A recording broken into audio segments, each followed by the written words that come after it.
Yes, ladies and gentlemen, your eyes do not deceive you. It is Jack Farmer and Justin LaBar on a Wednesday night chatting about AEW Dynamite. And have we got a show for you? We've got eliminator matches, we've got massive tag team matches, and we've got a whole slew of forbidden door matches that were set up today. But before we get into all of that, Justin, how you doing on a Wednesday? Yeah, I'm confused. This is unique, but I'm here for the ride. I'll go for the ride with you, Jack, on a Wednesday night. You know what that means? It's a little double J action. Double J. Ain't we great? Ain't we great? Yeah. How does he do the? I feel like whenever I try to do his strut, I end up just doing a Ric Flair. But his is what's the name of the guy he models his after? Anyways, I'm being a wrestling nerd, but how many times have you busted out the strut or the Ric Flair strut on a wedding reception dance floor? Oh, I do it all the time. Yeah. Come on now, countless. I mean, in my life, I bring it out all the time. Like pretty much anytime you do something good, there's like 3 moves you go to. There's the suck it, there's the there's the Ric Flair strut, and then I think I'll go with the Rick Rude hip swivel, but I don't know. There's the hip swivel. Did not have that. I thought there was gonna be like a too sweet or like but the hip swivel, Jack Farmer. All right. Yeah, the too sweet's less of a I did great and more of a hey, we're pals thing. But those two, I think the suck it and the Ric Flair strut are the ones I go to the most. We got a good chat here. I tend to get into like the Brock gallop, the gallop in place. Yes, if I've done some stretching, maybe the Batista like get down and shoot the guns. But you got to stretch a little bit first before you get real low for that one. No honest wrestling fan who's not straight edge has never not stood in front of a water fountain or something that's shooting some kind of water and done the Batista like they're guiding the pyro. That's just a fact of life. Yeah, it's just like everybody's done Triple H's water spit, and depending on what age you are, everybody's tried to do Mr. Perfect's gum slap or towel behind the back. Yeah, Mr. Perfect always was the gum slap was always incredible to me. He never missed it. I don't know how he ever no matter what was going on. There was a Royal Rumble where he guys were started attacking him after he spit it out, and he just shoved him aside and hit the gum. He's Mr. Perfect. There's a great one that lives forever on the internet of him. I think tossing. He walks by and just flips his towel, and it lands on his opponent's shoulder.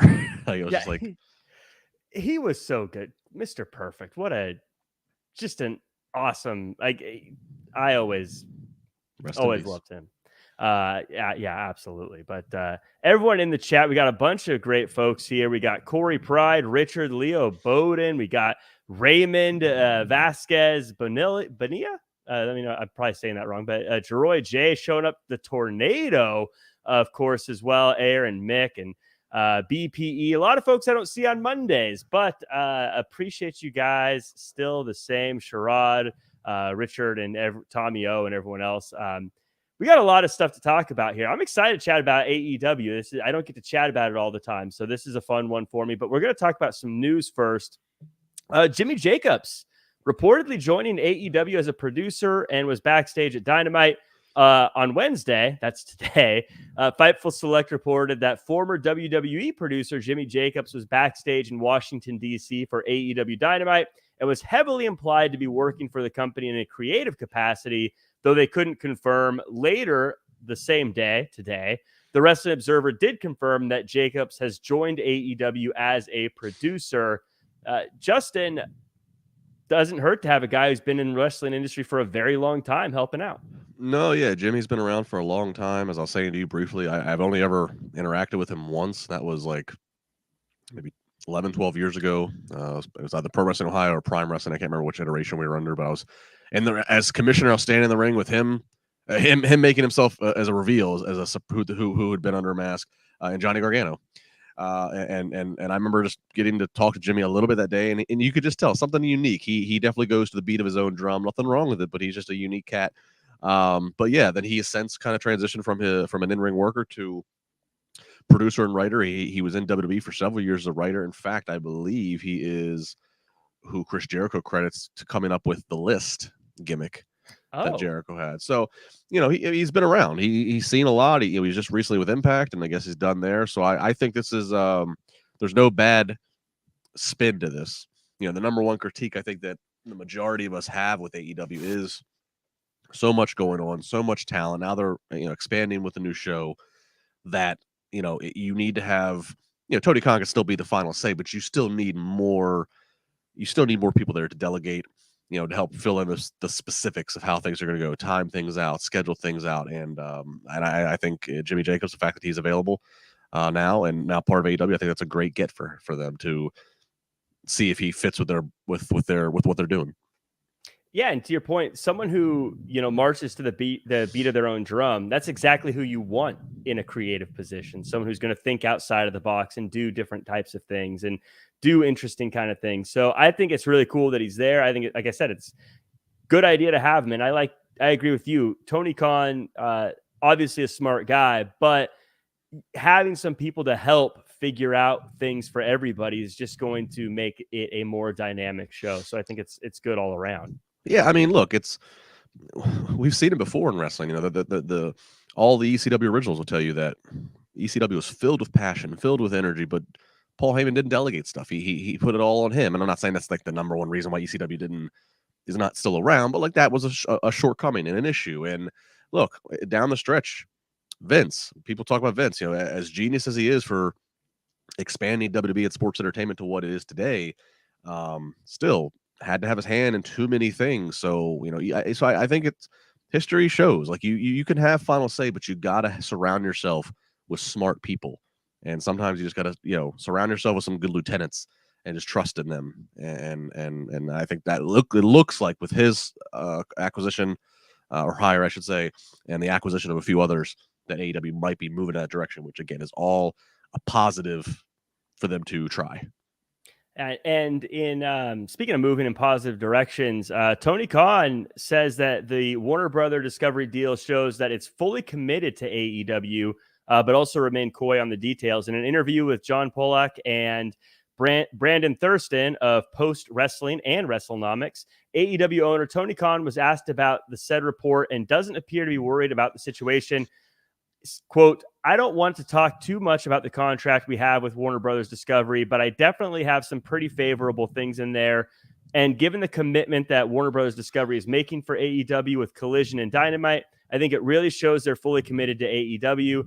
We just also had AEW All Access also launch on Max, in addition to being on TBS every Wednesday night and on TNT every Friday and now every Saturday night.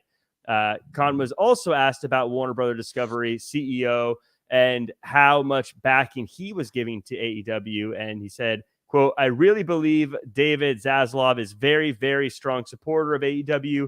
When he came in and said, quote, I want 2 more hours of AEW on Saturday nights, that was one of the biggest votes of confidence that you could give us. And it was certainly very favorable for us to hear that he wanted that, and then to be able to deliver in very quick turnaround and put together what I think is going to be a great, great show with AEW Collision every Saturday night. So a lot of stuff there, but Justin, I think I got to agree with Tony Khan. When a company like Warner Bros. Discovery is saying, give us more, it's hard to not say that's a vote of confidence.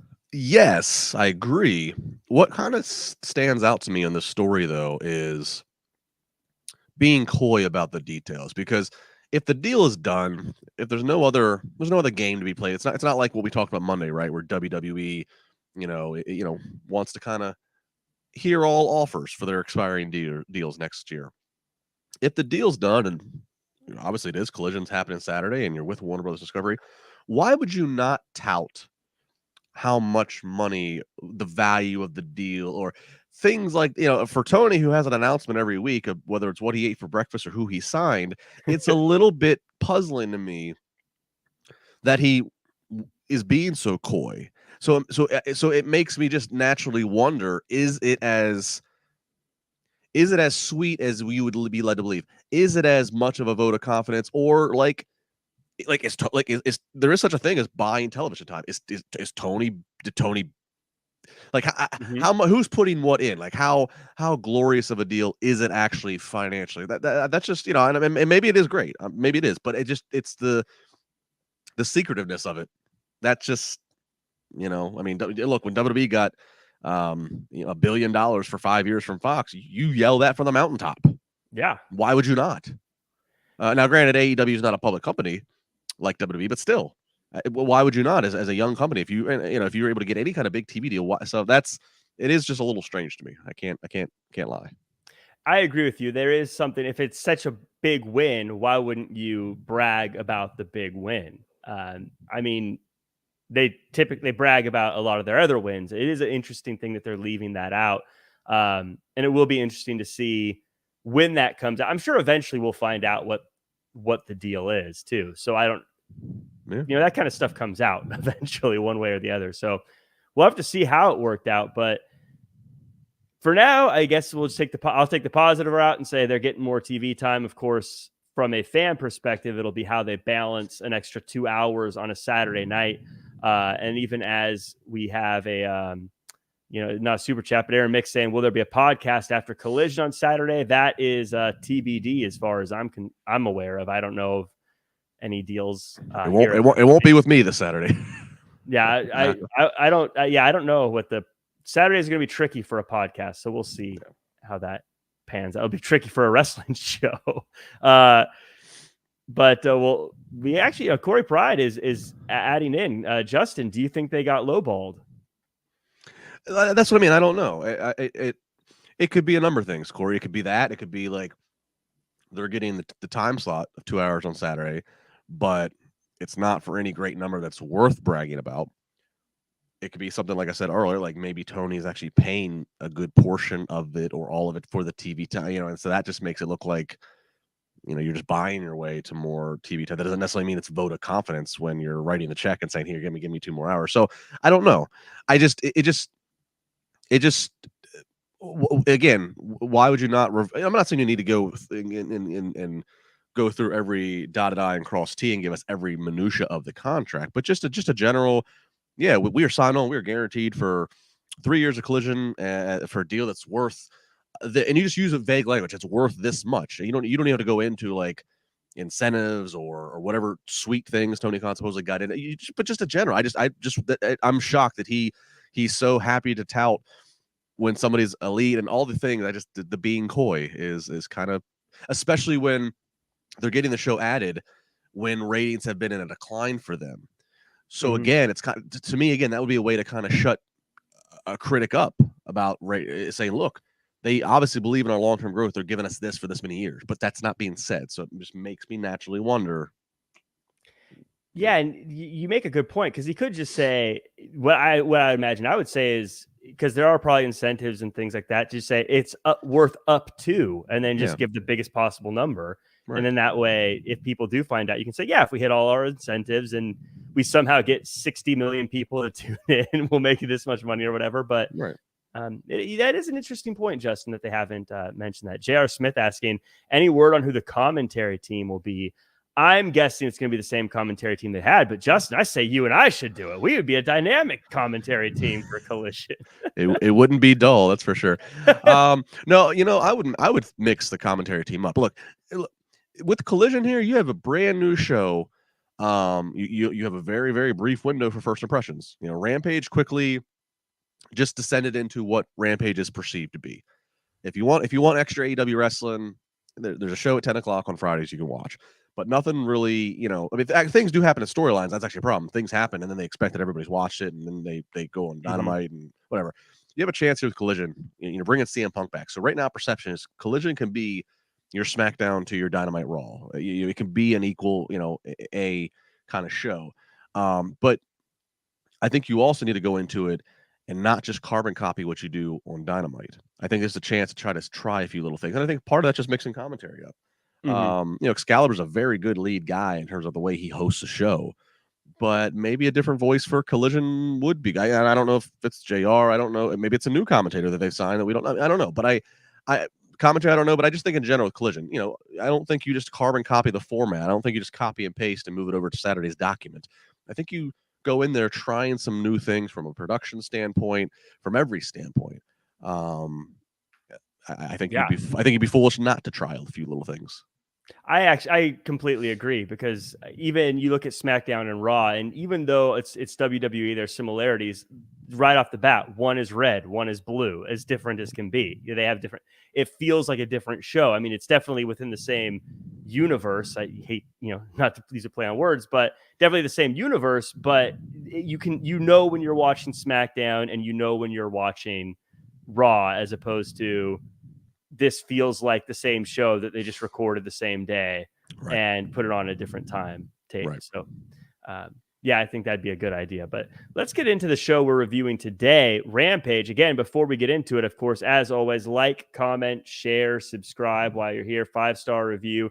It's a huge deal for us to get those 5-star reviews and the little comments. So take a minute out of your day, leave that 5-star review or leave a comment in there and let us know what you thought of the show, whether it be this show or the actual show we're reviewing, Dynamite, in the comments as well. And even if you're lurking here, if you're not in the chat, that's cool.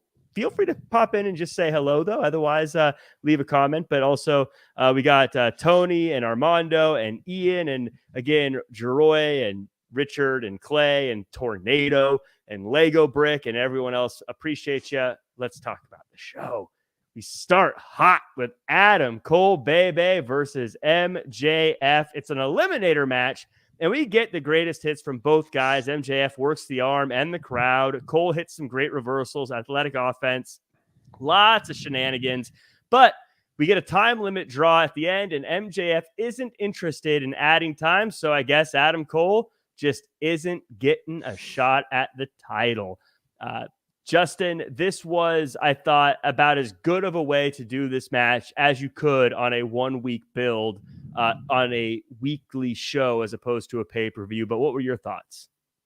Yes, I was highly skeptical going into this. I'm a big fan of MJF and I'm a big fan of Adam Cole. I've been saying for weeks on this podcast, I've been saying for weeks, maybe months, on my weekly segment on Busted Open Radio on Sirius XM, that I thought Adam Cole was the most realistic, viable guy to be in a program with MJF and be a possible threat to actually dethrone MJF.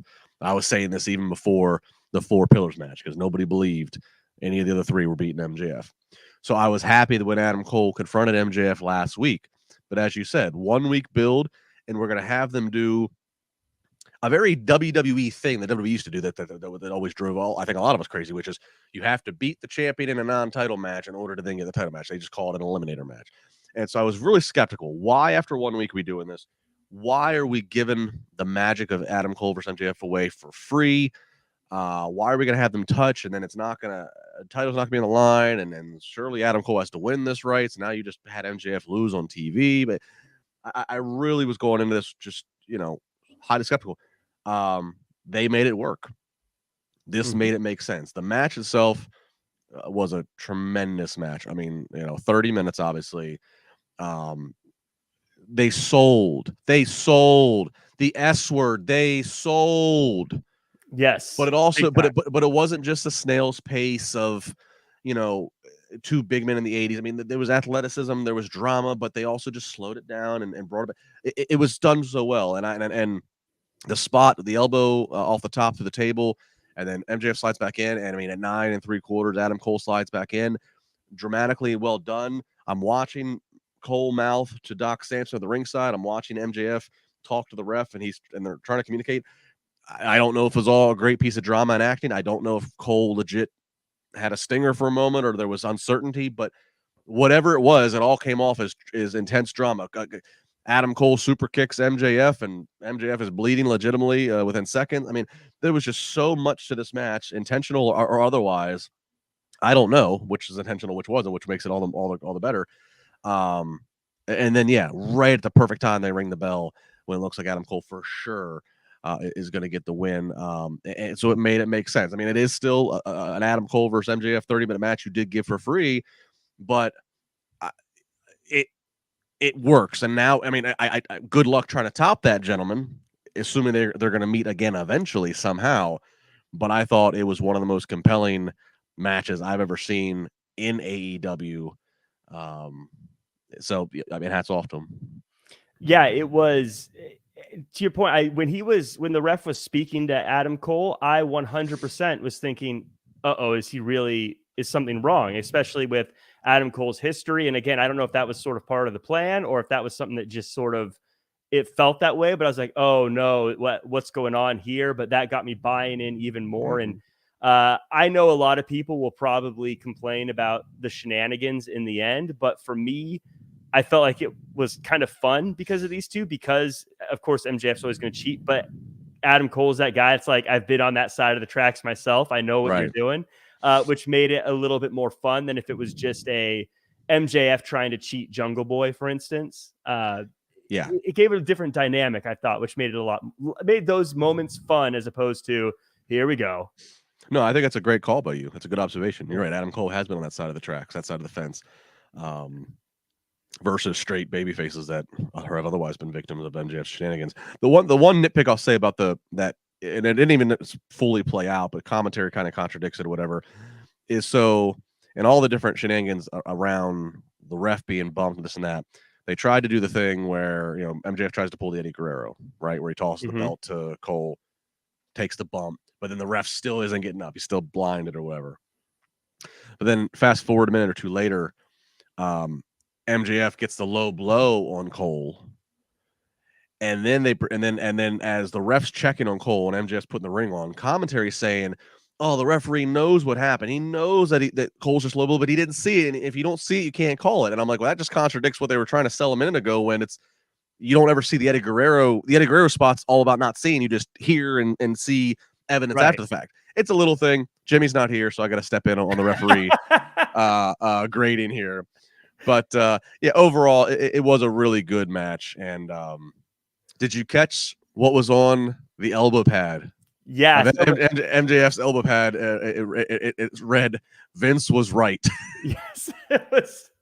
Just those little touches are so great, though, about MJF. That's one of the things that makes him so great, is those little things that you see and you're just like, geez, he takes every inch of real estate with MJF is going to be for a reason. And I mean, the fact that he went off the top rope, I just got to say, was awesome, because MJF doesn't do stuff like that regularly, which I think showed a lot. But also him not adding time at the end, great absolutely stuff.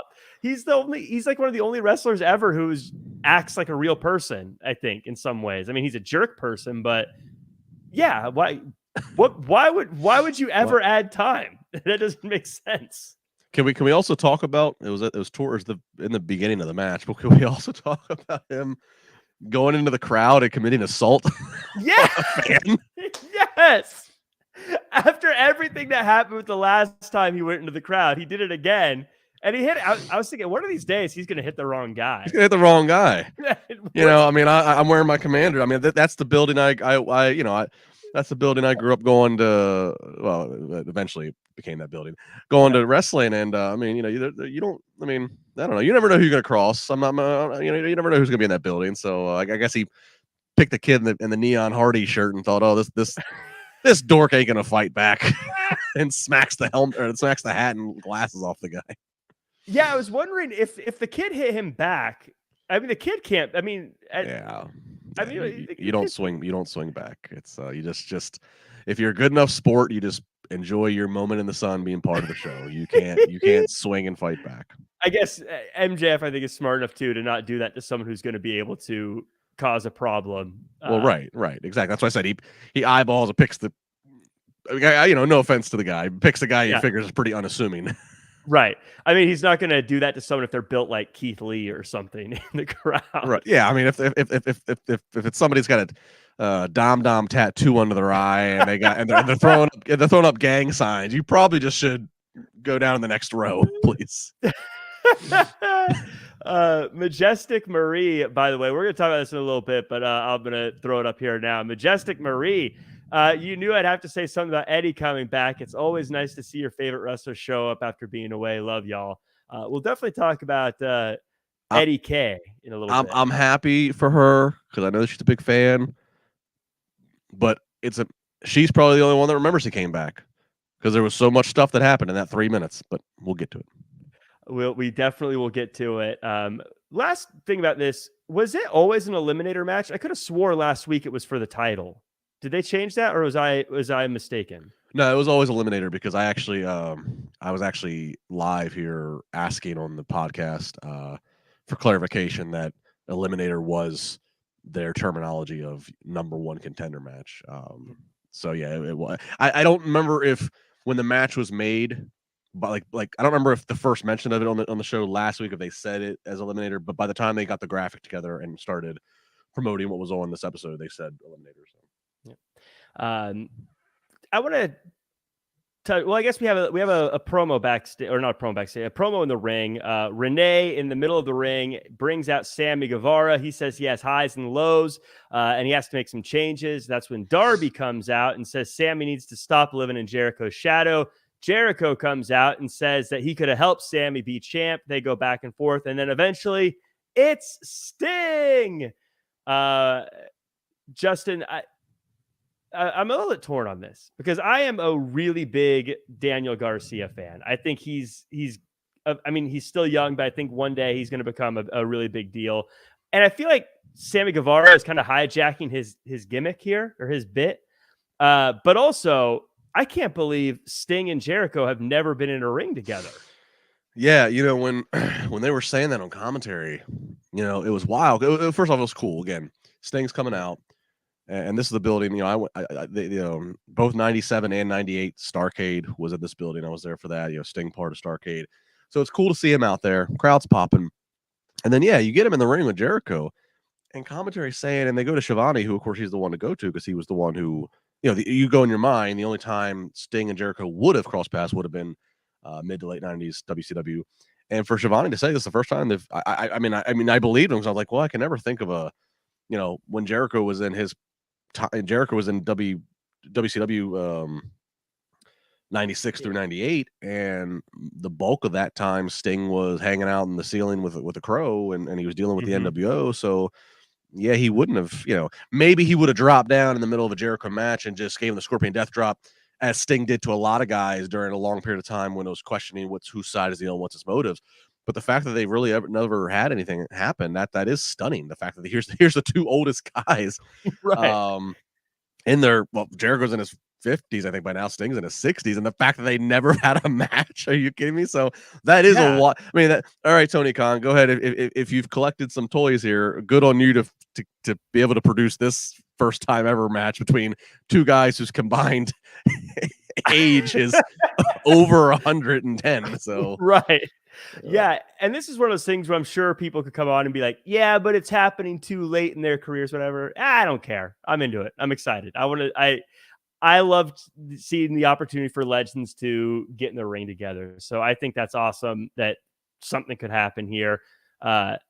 Also, by the way, Jericho's shoes look like he could click them together, say there's no place like home, and show up in Kansas. I don't know if you noticed those things. I noticed them. You were he gets a pass. He gets a pass because he's a rock star. Yeah, he does get a pass. This is right. I mean, those things could not have been comfortable. I saw him walk out with those, like, oh, he's not gonna get into a fight. he's not gonna do any running around. No. But this will be cool. I'm a little bummed out that Daniel Garcia, I think, is losing his spot as the person who might leave the Jericho Appreciation Society, but I think he'll be fine in the long run. When was the last time we saw the JAS at full tilt together? I don't know. Like last week we saw, what was it, Anna Jay, and she had Daddy Magic with her. Right. Tonight we see Hager briefly, and then Daddy Magic and other dude come out. We hadn't. I don't know. I feel like whether it's schedules or whatever, I feel like we haven't seen like the JAS all together anyways. And so I think it's hard sometimes to even keep score of like, is this still a thing? Or did something happen on Rampage? It explains my question, but I don't watch Rampage. Yeah, it's very that's one of my big gripes with AEW is their groups feel like they just kind of come together and disappear for no reason, as opposed to being a unit. I don't think they need to be in the room together every single time, but to your point, like we'll talk about it later. Like when Hager was out there, it's like, oh yeah, this is a JAS guy. Again, it's, and I know the AEW, the people that love, and again, I know it's all flavors of ice cream. It's all buffet. It's to hit everybody's taste buds, but it's just another example of it's another example of, again, and maybe this will help with, again, Tony having more people, if he listens to them, voices to help with the creative.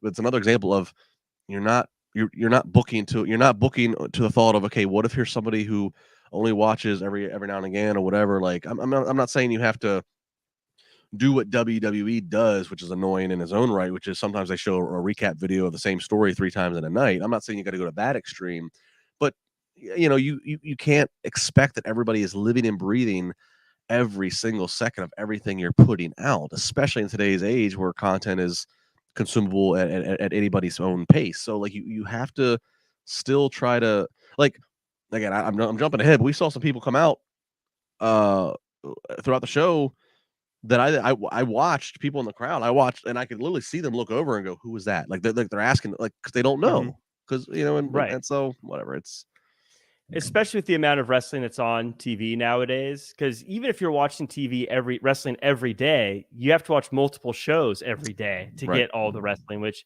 is a lot. And I've always said, I think as long as the cadence is even, so like if I don't need to see the same wrestler every week, but if I'm seeing the same wrestler every 3 weeks, and that's a pretty common chunk of time, and I can get used to that kind of cadence, I can accept that. But if it's someone who like a Keith Lee who's been off TV for a very long time and then just suddenly back, that becomes very weird and it's hard to get into him knowing he will, again, we'll talk about him in a second, but I don't know when he's coming back. Maybe that's the last time I see him for 3 months. Maybe he's going to be back on next week. I don't know. Well, and then again, if we're going to Keith Lee, but then when people like him form friendships and alliances with like a Dustin Rhodes, who, this is another show. I mean, Dustin Rhodes is a tremendous person, tremendous talent. But that is very random. They don't look like two people that would make it. So it's like, all right, well, now you just confused me. Why the hell is Dustin Rhodes out there derobing Keith? I don't know. It's just right. Yeah. Yeah. Oh, to our point, I've said it before, but I think that's where WWE is great, and all their teams look like they live together. They or like hang out together, or they. Correct. I believe that they hang out together as opposed to some of the teams in AEW. Like, they look like they were just added on for the sake of. There's times that I'll see if you get this reference, Jack, and hopefully other people that are watching and listening live or in the archive. There are times with AEW, to that very point. There are times with AEW, and I judge anybody. I watch whenever I watch any company, but obviously WWE and AEW primarily. There are times when AEW has factions of guys together or girls, and like you said, they're not wearing matching gear colors. They don't look like their characters would hang out in the same locker room or in the same weird world, cutting promos, whatever. And it used to always bug me. The movie Ready to Rumble. Yes. That came out, and you watch Ready to Rumble. And you're so excited in the late 90s to watch Ready to Rumble because here's pro wrestling getting a major Hollywood movie with David Arquette, Hollywood. And like they have like Bam Bam Bigelow and Perry Saturn and some people that have never once shared screen time ever and would and for no reason would. They had like these random people who were like Jimmy Kingsman and random people who were on the heel side for DDP. And it was just, I was like, well, this is a co-produced WCW movie. Why would they not say no? Like, I don't know if it was a SAG after thing of who had their SAG card or what. But I always think whenever I watch wrestling and whenever I see any bit of an alliance that looks like this is somebody throwing darts against the wall, like it's the Ready to Rumble syndrome.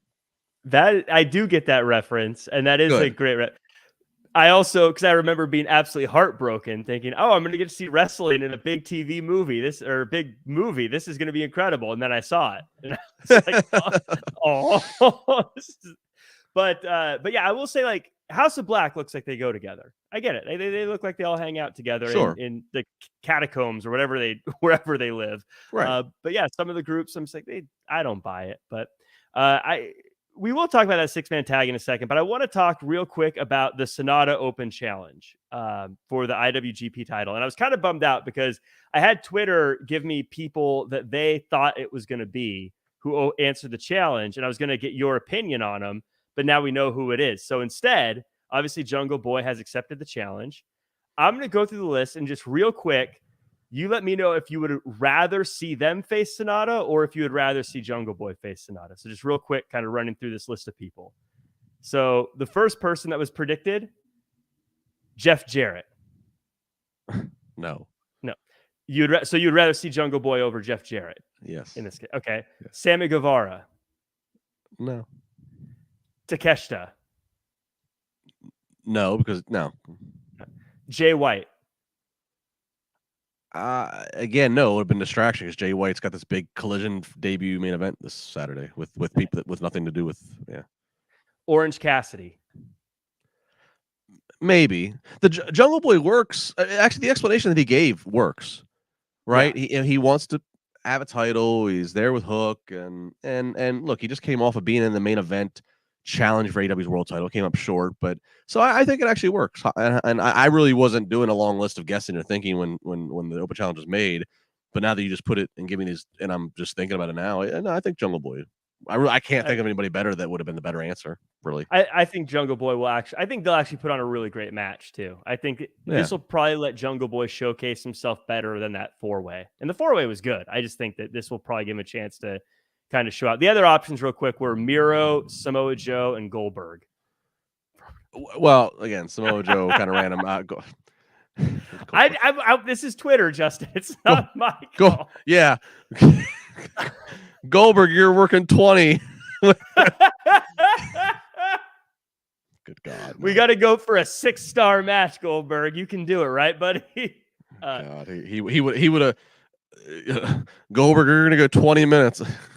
17 of it would have been a walk backstage and the entrance down the ramp. He would have started walking from the hotel and they would have just filmed that. That would have been him putting in his 20. Yeah. Miro, you know what? The Miro would have been, I guess, cool if that's like his. They did it later announce he returns to action this Saturday. I mean, I guess that's one thing, but whoever's going to answer that challenge, I figure is probably going to lose. So that's not the way you want Miro to be reintroduced, I don't think. Well, that's one of the reasons I like Jungle Boy here is I think Jungle Boy can take the loss and it's not going to really hurt anybody. But I also think it'll give him a chance to showcase himself. I will say when this started, when he first made the announcement, I thought it was going to be either Page or Moxley because it seems like they usually take those spots. But I like Jungle Boy there. Like I said, I think they're going to have a pretty good match there as well. So we talked about it a little bit, but just kind of going back to the 6-man tag or 8-man tag. Sting, Darby Allin, Keith Lee, and Orange Cassidy versus Swerve, the Gates of Agony, and Brian Cage. Garcia watches on as we get a high-octane smash mouth matchup that was fun to watch. But Justin, the winning team is the team with all the guys that are building towards something. So makes sense to me. Yeah, it makes sense. I'm going to, I don't know. I'm going to predict this might be the lowest segments of the show. It's just, Orange Cassidy is a fan favorite. It's cool to see Sting. He's over with the crowd. Darby's over with the crowd. Keith Lee, I'm not sure what's there. But like the whole embassy thing and whatever, I don't know. I just I know Swerve was with the other two guys that he had debuted. They're both supposedly injured now. So okay, you move them here with Brian Cage, who's doing his best Warrior cosplay. You got the other guy. I don't know. This would have been fine if it was much shorter and just a squash and the faces got to go. I don't know. It felt like filler to me. That's why I think it's probably gonna be the lowest segments of the show.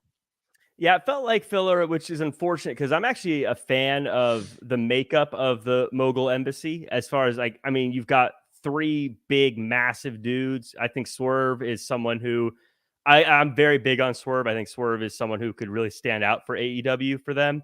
But also, I don't really know as a team what they're doing right now. Right. So I'm a huge fan of Swerve too. I think I'm such a fan of Swerve. He just needs to be by himself. He doesn't need to be in this. Like, I don't know, just Prince Nana, like he doesn't like. I just don't buy into it. It just doesn't. It looks.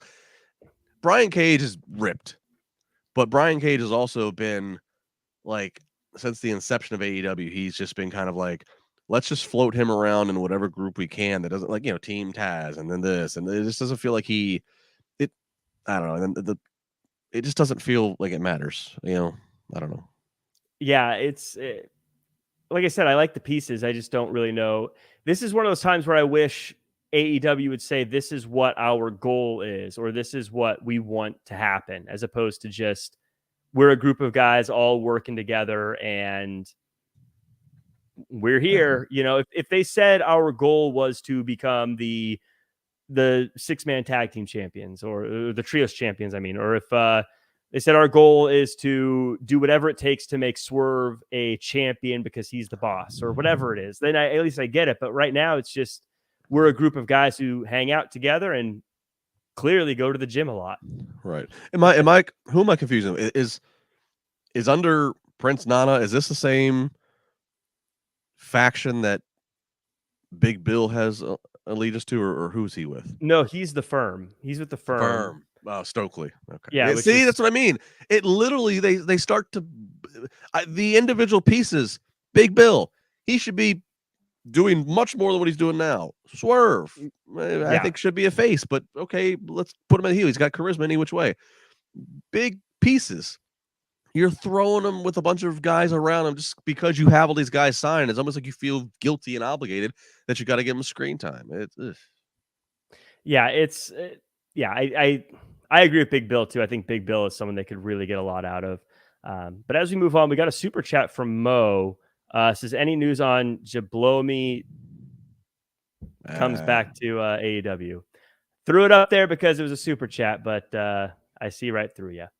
Money well spent. Yes. We got. I gave you the first half of the name. Okay, you got that for the. See, this is why you need to be watching the podcast, because you can read these for yourself. Right. You can read them on the screen for yourself. Right. Ian, I didn't fall for it. I got paid for it. That's the difference. The Guns are backstage, and they say they're not interested in talking about the Bullet Club. Instead, they want to talk about being the best brother tag team in wrestling, and they're going to do it by taking out the Hardy Boys. I like the idea that they're saying they want to be the best brother team, but I'm a little disappointed that they're basically saying, oh, yeah, that thing last week didn't matter. That didn't count. Well, maybe. I agree with you if that in fact is what's happening. I kind of am holding the Gun Club over here on the side until Saturday comes, because, with Bullet Club Gold in this main event with FTR and Punk, I kind of figured the Guns would make themselves present there, and that would kind of maybe tie this together. At least that last week that's how I took last week, was we're setting up a tease for Collision. But I will agree with you, if Saturday comes and goes and there's just no mention of that at all, again, talk about like, where was our creative organization here?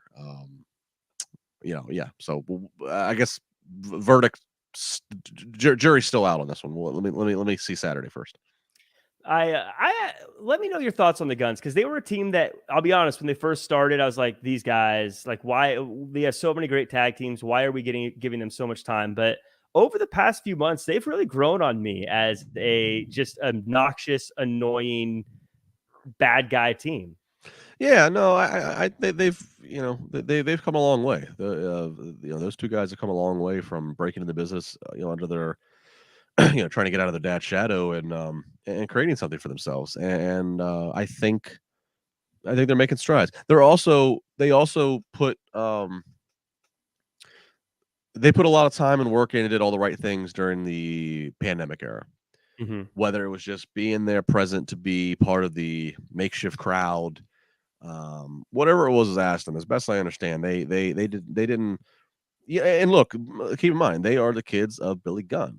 Billy Gunn, who is in the Hall of Fame, is part of DX, is one of the most, it could have been easy for them to make that mistake of just coming in and thinking that they're entitled to a certain bit because dad's here and they're but as again, best I could tell, they didn't. They don't. So they've grown on me, and I'm here for it. But again, to your point, if they don't show up at all Saturday and have any interaction with Bullet Club Gold in that big main event match, then I will agree. What the hell were we doing a week ago? How did we pivot that quickly? But we'll see.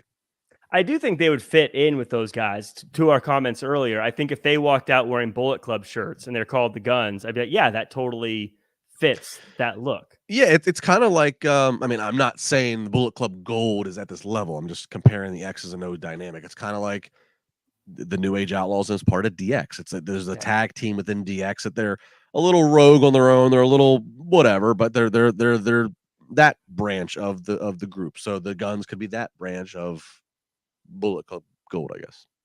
I did see someone tweeted like months ago, and it's always, every time I see him, I think of it and it makes me giggle, is how do both the Guns look just like their dad, but not like each other at all? Because both of them, yeah, they do kind of look like Billy Gunn, but when you look at them, they don't look like brothers, but they both look like Billy Gunn. I don't know how it works, but it is what it is. We got Wardlow taking on Jake Hager. Two big guys go back and forth. Eventually 2.0 comes out, and then Arn and Brock Anderson chase them off, and we get a powerbomb symphony, and Wardlow retains. Post-match, Christian makes a challenge for Collision, and we get a bloody Arn Anderson. All due respect to Arn Anderson, I feel like this whole thing would work better if it was just Wardlow. Yes. And this is coming from the guy who hitched his wagon and managing Wardlow in his first 4 years of his career. And I'm saying, yes, just let Wardlow be by himself. Yeah, and I agree. I don't think maybe a couple years ago when Wardlow was even newer to the national audience,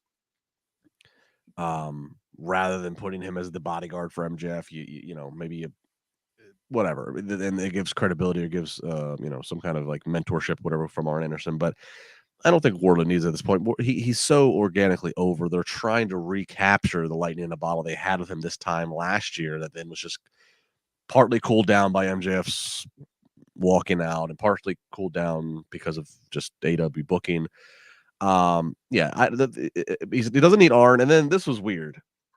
I don't understand. Obviously, the whole stuff with Christian Luchasaurus and bloodied Arn was a pre-tape, but it was all really timed out poorly because, like, I mean, Arn and Brock are out there fighting in the aisleway with 2.0.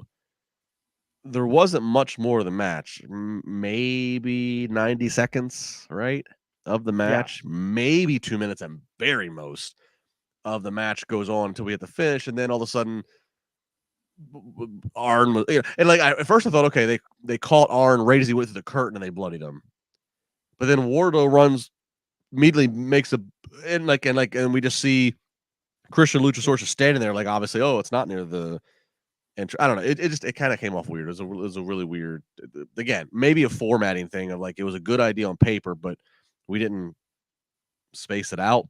I don't know. It came off weird. Yeah. And the interference of 2.0 feels like it had nothing to do with it. Like, and then I don't know. It felt, this is one of those moments where I feel like they overcooked it a little bit.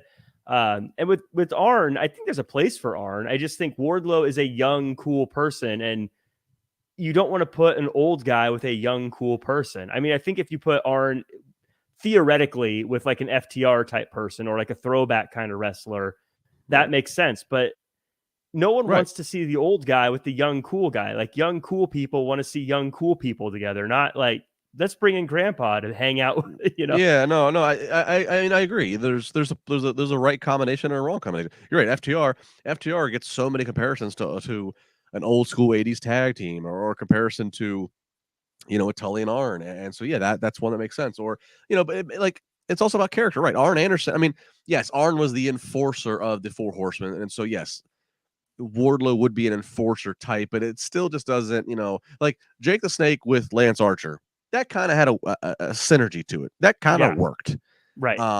It's kind of a shame that we really don't get them consistently anywhere on TV anymore. But that worked. But Arn and Wardlow, it feels very force fed. Yeah. Especially when Arn has a kid there. It's like, well, why is he putting all this time towards anybody else? Wouldn't he want his own flesh and blood to go to the pay window, Daddy? Brock's like, Dad, can you help me? Sorry, kid, I'm busy. I mean, it's like, Dad's pimping himself out to much sexier clients than you. Oh man. Well, hopefully we see Wardlow just get wins more often. I feel like every time he comes out, I think, they should do this more. And then we don't see him for a few weeks, but I digress. Tanahashi comes out and challenges MJF, and MJF says, no thanks. But apparently it is happening. Which was a little confusing because MJF literally said no, and then later they put the thing up that says this is happening. Sort of weird, but I guess it was still entertaining in the moment.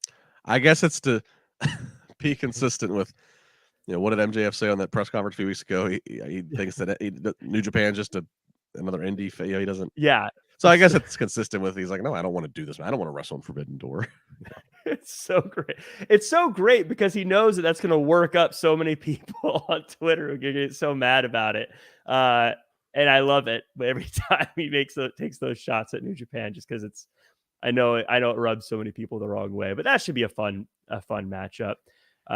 We also get another, I guess, matchups for Forbidden Door. Zack Sabre Jr. wants to challenge Orange Cassidy at Forbidden Door, but Daniel Garcia wants a shot at Shibata. So they're going to do a tag match next week. Daniel Garcia and Zack Sabre Jr. versus Orange Cassidy and Shibata. I love the idea that we're going to get a tag team just so we can see these guys in action. So people who go, who is Shibata, will see Shibata. And people who say, who is Zack Sabre Jr., will see Zack Sabre Jr. And they'll be good matches. I don't know how much to take away from this. Yeah, this goes in again to execution of the segment, of the backstage segment.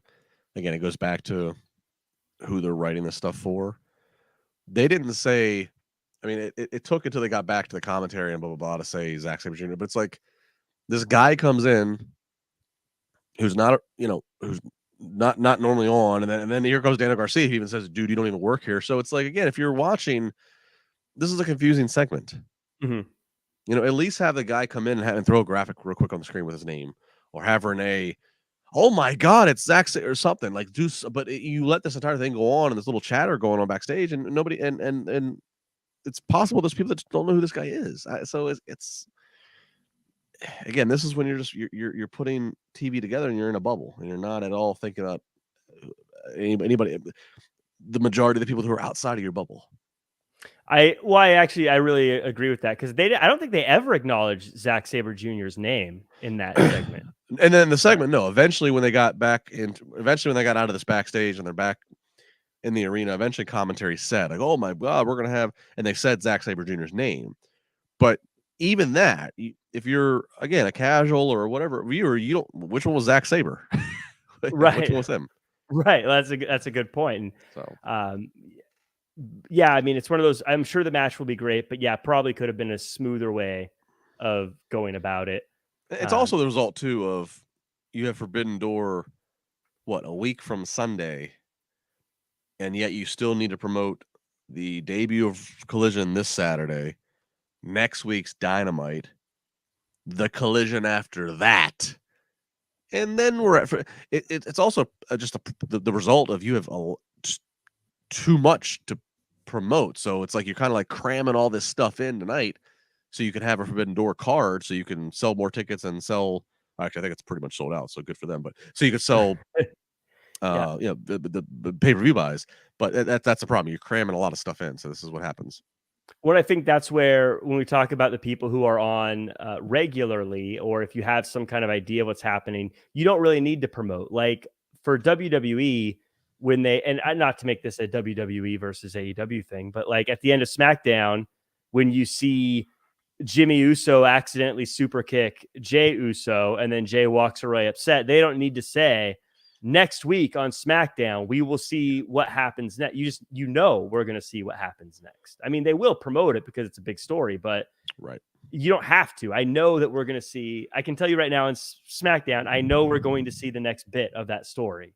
Right. Because that's the way it always happens. No, you're exactly right. And again, I know what you mean. It's not trying to because it's not like WWE does everything perfect or right, but it's just a little bit of logic of like, with Dynamite, I never know what's going to be the main event. And I know to some people that's the intriguing thing. Some people, I get it. They might get bored, I guess, with the bloodline always being the final segment of SmackDown. To me, I think it's such a rich story that's like, how can you get bored with it? But right. But with Dynamite, damn bug flying around here. With Dynamite, it's like you never know what's gonna be, and it's kind of like, what does that say? Does that say you're trying to give equal footing to everything? Does that say that you're kind of a dog chasing cars and your attention's being diverted nonstop? I don't know. Right. Yeah. It's in any case, we do continue on. Sky Blue versus Toni Storm for the AEW Women's Championship. Sky's mom gets sprayed in the face with a spray paint. The Outcasts try to use it against Sky Blue, but she spray paints Toni. Sky almost gets the win, but there's a distraction from Ruby, and Tony gets the cloverleaf for the win. Post-match beat down by Willow, or Willow stops the post-match beat down. Justin, is Willow an actual contender, or is she just another challenger, if that makes sense? Because it feels like she's kind of the person they use to add in defenses. I think she's another challenger, but I won't discredit. She got a pop. Her music hit. Yeah. And again, there are a lot of people in AEW whose music hits, and it's not necessarily distinct enough that I don't know who it is off the immediate beat. I need to see, like, certain guys, absolutely. As soon as MJF's, Darby, there's certain guys you hear, exactly. But there's others that it's like, who the hell is this? Show me the screen so I can see. I think she's just another challenger, but she is getting a pop. So good for her, and let's see what happens. I have positive to say about this match, but I'm going to start with the one negative because or the one not even negative. It was kind of goofy to me. Yeah. But I have a lot of positive behind it. So don't, fans of Sky Blue and Tony Storm, don't hit the stop button just yet. Sky Blue comes out. She gives a hug to her mom, just front row. Cool, right? So it's cool. We established her mom's there. That's good. They go and they spray paint or whatever, and then they cut to Sky Blue. Now, that spot is a pretty personal spot. That spot is supposed to elicit, you're supposed to hawk up. You're supposed to rage. It's just got personal. What does Sky Blue do when they do this to her poor mom? She looks at it, and she goes and feeds herself into the ropes to the opposite way so she can set up herself doing a suicide dive, to which she comes out and she makes minimal contact to them on the outside. I'm like, no. If we're going to go the whole spray paint mama in the face, that's when you pop up. You go out those ropes and you go out and you start pulling hair. Right. I just thought, like, what a pro wrestling response. Mom's getting spray painted. Let me go set up for a suicide dive. That said, I actually thought they when they came down the line towards the final sequence on the false finishes, they actually had me believing that maybe Sky's going to pull it off. That maybe they're not keeping it on Tony, excuse me, for whatever reason or whatever. Like they had me believing for a quick second. And I like Sky Blue. There's something. She comes out. She's got a look. She's got a feel to her. There's something I'm intrigued about. So overall, I got a lot of positive for this match, but that one really just cracked me up on that spray paint mom in the face. That's such a good point, because that is totally a pro wrestling response in that situation. I think sometimes as fans, we lose that, but that's why people like a Daniel Bryan, for instance, or Bryan Danielson, for instance, is so good, because I think if he was in that same situation, look, I'm comparing her to one of the best in the world right now, so I know it's a little unfair, but I think to your point, he would be that way. He would roll out there and you'd start seeing him throwing fists. Or I think of that moment Becky Lynch against Chelsea Green, where she was throwing her so hard into the guardrail, Chelsea Green was flying off of it. Like, that's the kind of offense you want to see right in that moment. I mean, you're a professional wrestler, so you are in the business of winning matches and beating people. That's the persona you have. That is the profession you have. When I was in the 3rd grade, I was 4 foot 4 inches, a skinny blonde hair runt. But a kid who was a bully, who had a problem with any which way, made fun of my mom to my face. My mom was gonna be one of the chaperones for the field trip, and he made fun of her appearance and her weight, and referenced her to a certain animal. And I leaped on this guy like I was Simba attacking Scar, finding out that Scar just killed my dad. Like, your mom just got. What are you doing? Why are you running 18 feet to those ropes to run 18 feet back this way to dive through the damn?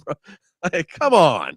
If you're gonna use a personal mama spot, hulk it up. Get out there and kick some ass. Yeah, it did kind of seem like her mom was being more of a distraction for her than being assaulted at ringside. Right.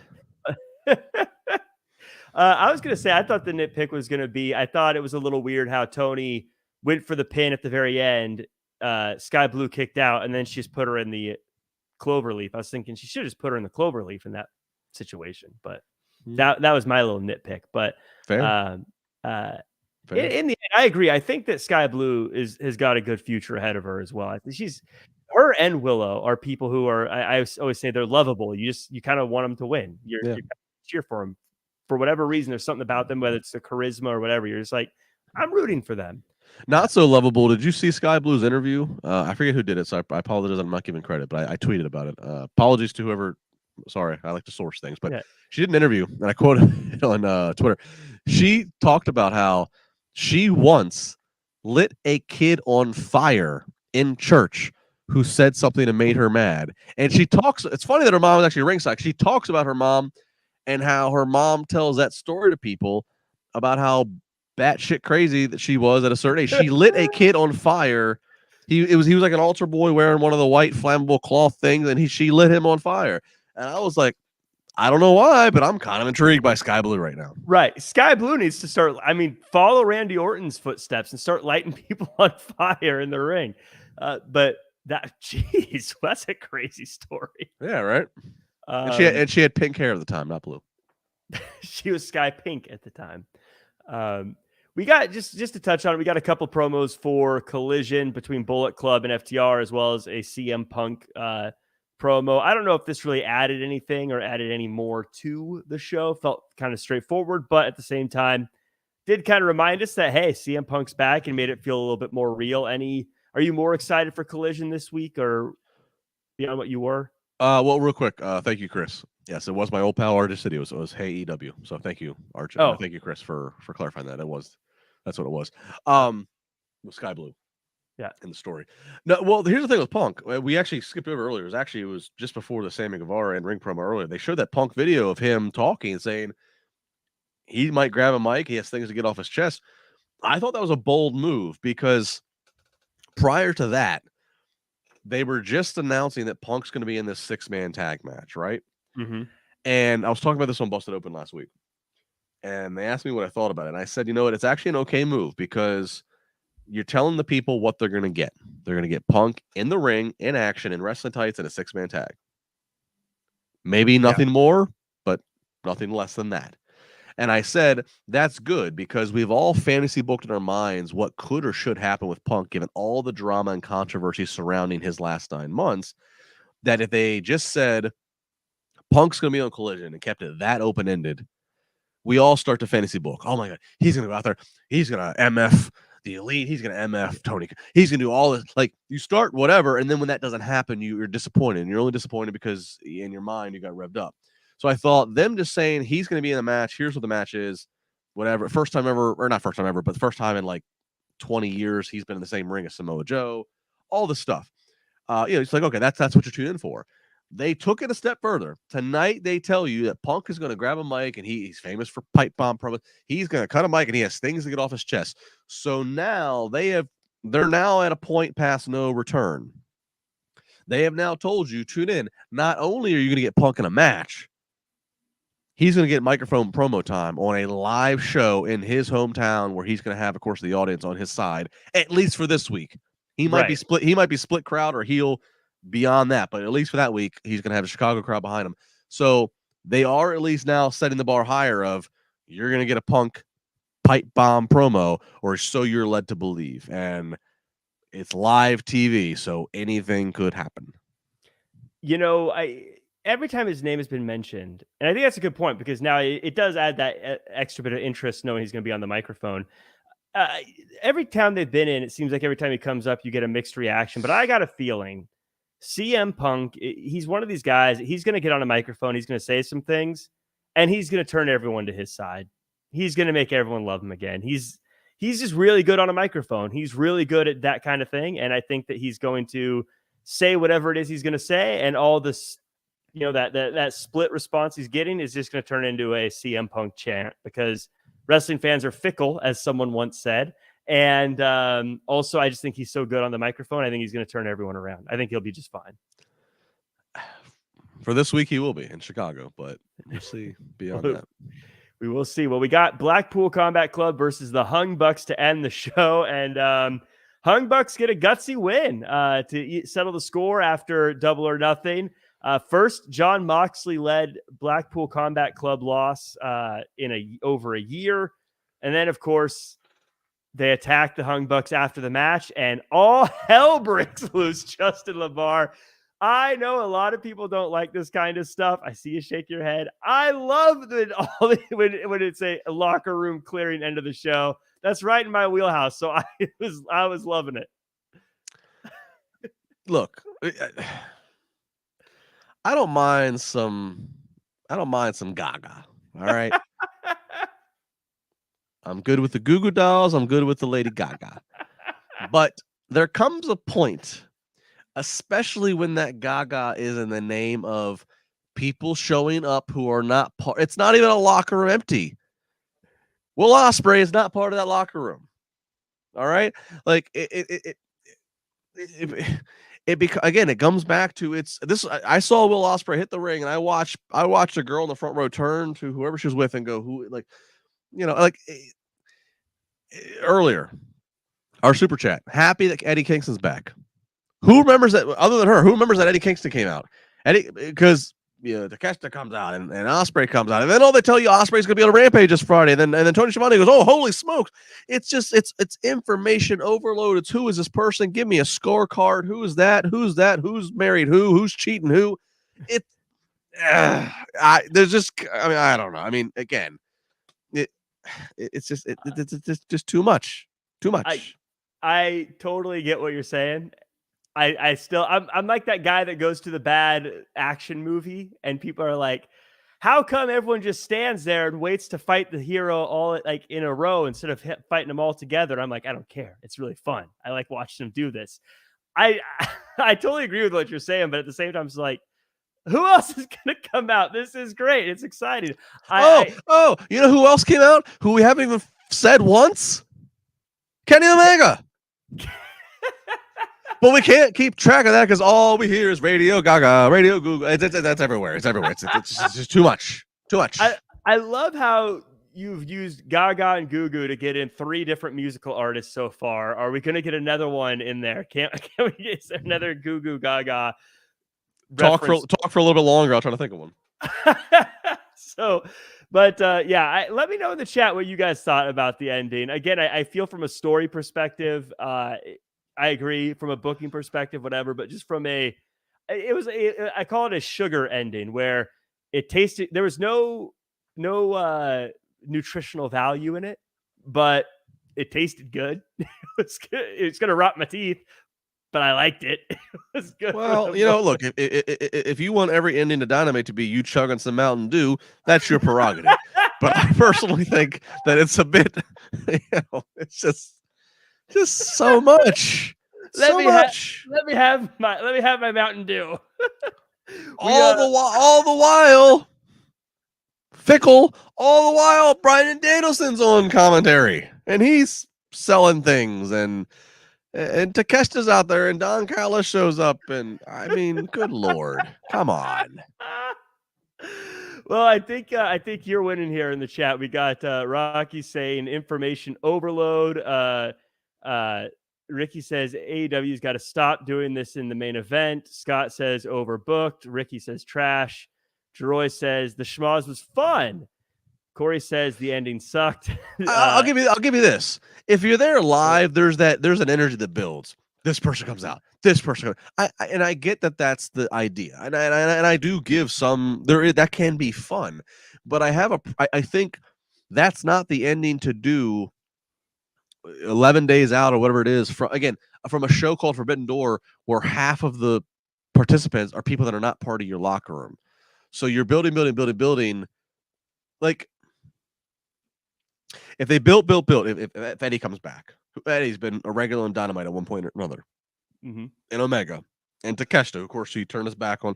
You do all this, and then like your final comeback is like Miro or Punk or somebody or Andrade El Idolo who's going to have a match Saturday. Like if it's somebody who you're then going to turn around and you're selling for this Saturday, but the fact that they made the final destination of this schmaz for Forbidden Door, I'm like, I just don't think that's the place.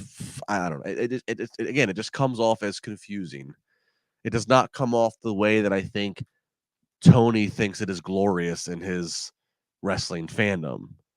And there are some people out there who are the exact audience who are going to watch Forbidden Door. They've already bought their ticket for it in Toronto, or they're already going to stream it and whatever. And this was great for them and good for them. I'm not trying to rain and piss in your Cheerios, but I'm telling you that in terms of broad appeal, Tony, because you have this whole Warner Brothers Discovery they're giving you more TV time, so you must have broad appeal, right? It doesn't do any favors. I will say, so I stand by. I thought this was a really fun ending, but I will say I do agree with the point of when Takeshita came out. I thought to myself, he's really being pushed as a big time bad guy here, as someone to really hate. And then when Omega came back, I thought, wow, now I really want to see Takeshita versus Omega. When Ospreay came out, it kind of made me forget about Takeshita. Exactly, and that's the problem. It's too Jimmy. If Jimmy were here, he'd say 20 pounds of potatoes and 10 my bag. But it's that you're shoving way too much, and it's just too much. You don't. It's a discredit. You're wasting. Eddie coming back could have been one thing that you could have hung your hat on. Takeshita and these are things you can hang your hat on and get more life out of, and it translates in. It's this same lack of sell job that translates into some of the matches, where you're throwing things out there that you should be able to get more mileage out of them, more seconds of emotional energy, but you don't, because we move on to the next thing so fast. It's a waste. It's a dismissal. And again, I know it's a buffet. Some people don't think this way. They just want fast. They want a video game simulation fight. I get that, but I think it's been proven that is a narrow box of people, and that box is going to tune in no matter what. You need to widen the box to allow more people to come in. I will say, and again, I hate comparing to WWE because I think people think I'm saying one is better than the other, but the Bloodline story, I think, is hard to argue that it's not the hottest thing in wrestling in a very long time. And to your point, I think that if this was like a Bloodline story, it would have been Kingston would have come out and maybe fought off the Blackpool Combat Club, but then protected John Moxley, and we would have gone off the air in a whose side is Eddie Kingston on? And that would have been kind of the hook of what's he doing here? Where is he going? And then we'd be wondering next week, we'll find out what's going on with Eddie Kingston, as opposed to the big end. But again, I still liked it. Still in the moment, I was still like, yeah. And again, eat your Cheerios. I'm not going to, but it just, there's a fun game. How would Tony Khan have booked the Bloodline? There's a fun game to play. Yeah, that would be interesting to see them if everyone switched sides. How different it would be, but I'm pretty sure Roman Reigns would have, or Paul Heyman would have. Their comments to Tony Khan somewhere along the way would have probably detoured everything, anyways. But we wrap it up here. Everyone, thank you so much for joining us in the chat. Scott, Clay, the Sousa. I feel like I say your name every time wrong, the Sosa, but Arthur, King Kia, Jeroy J, Aaron Mick, Ricky's Alvar Sev, and everybody else. Lego Brick Collector. Appreciate you guys being here. Let me know what you guys thought of the show in the live chat, or of course in the comments below. But Justin, final thoughts on this week's episode, and where can the world find you online? Well, this was fun. You and I. This was a fun Wednesday night. Fun group. Yeah, it was. I mean, look, actually, overall, and I know we're ending kind of on me on a critical note, but actually, overall, I thought this Dynamite from a whole standpoint was actually pretty good.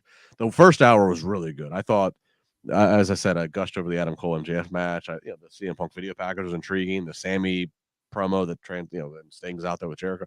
The first 45, 50 minutes very compelling and sky blue. So I thought this was actually a really pretty good show. There were signs to me of like AEW doing some different things behind the scenes in terms of how they prepared the show to an extent that I was encouraged by. Certainly, hopefully they can pull it off on Collision, and you only get one chance to make a first impression. So we'll watch that closely. But overall, it was a pretty good show. I oftentimes as we end up critiquing, I often armchair book and hindsight 2020 and go, there are things that they did in that show that are really good that I thought that would have been better to be the ending. Yeah. Like, I know, again, I know you're trying to make a big deal that Will Ospreay shows up and always going to be on a Rampage and he's going to be a Forbidden Door. If you would have waited until 9:25 and had MJF and Adam Cole take the ring, I would have had no problem with that, because that's like, this is the match. It's to get to get you a title match. And then that finish of time's up, give me 5 more minutes. Tony Khan, tell TNT we need 5, or tell TBS we need 5 more minutes. And MJF just slinking. Like, I think that would have been a bigger ending and a more successful ending, right, than the goo goo gaga that we got tonight. But all in all, overall, pretty good. A lot of things to talk about. At Justin LaBar, across the socials, Monday nights, Wednesday nights here on Wrestling Inc., Friday mornings with Dave LaGreca and Thunder Rosa, normally on Busted Open on Sirius XM Radio. Yep. And I do like your comments about the title, or the Adam Cole MJF at the end, because then again, I love cliffhangers. You could go off the air with, what does that mean? Adam Cole gets a title shot? We'll have to find out next week. And then you go, oh, I gotta tune in next week. But you can find me at Real Jack Farmer across all social media. You can also check me out. I'll be on Wrestling Inc. tomorrow with Raj at our usual spot, 3 p.m. Pacific time. On Sunday, I'm doing commentary for Prestige Wrestling, which you can check out on IWTV, streaming live. Or if you're here in California, you can go to the Globe Theater in Los Angeles. It should be a fun show. Would love to see you guys there. But that's where you can find me. That does it for us. And thanks so much for tuning in. Like, comment, share, subscribe. You know the drill. We appreciate you. See you next time.